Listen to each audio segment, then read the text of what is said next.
in CBC, or better yet, the elusive equalizer, that is education, and the status of it in the country is what we discuss. Of course, done with sports, done with a bit of news. Maybe later on we're looking at whether there's anything that comes up.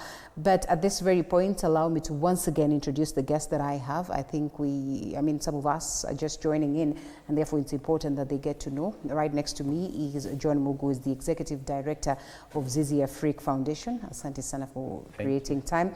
And Christina Kelo is the Education Programs Officer of GESI. Once again, karibu sana. And then we have Brian Bosire, Head of Play Teach for Kenya.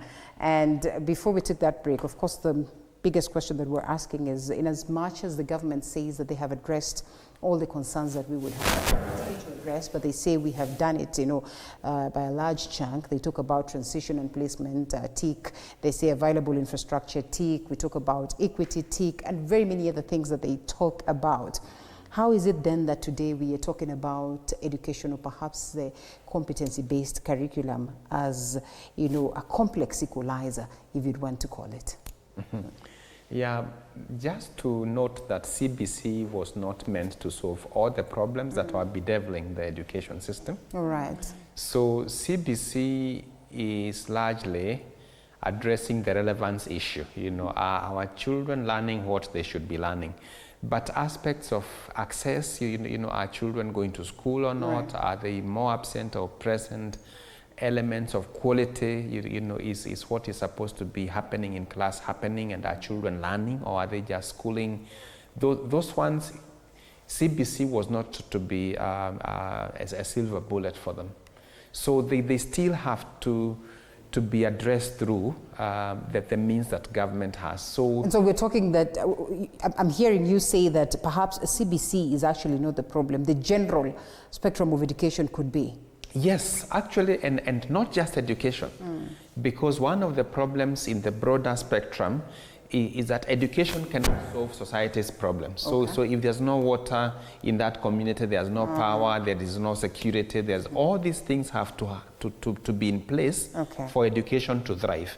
So I think in such places, ensuring that all these ministries actually work together and not just education, because education will resolve most of the problems that it's facing, because it is dependent on other sectors. All right. And unfortunately, the way our government is organized, if I'm in the Ministry of Water or Public Works, you are in education, we don't even talk. You are in your office, I'm in my office. And this doesn't work for such environments. And we acknowledge that we can't address all this on this very sitting.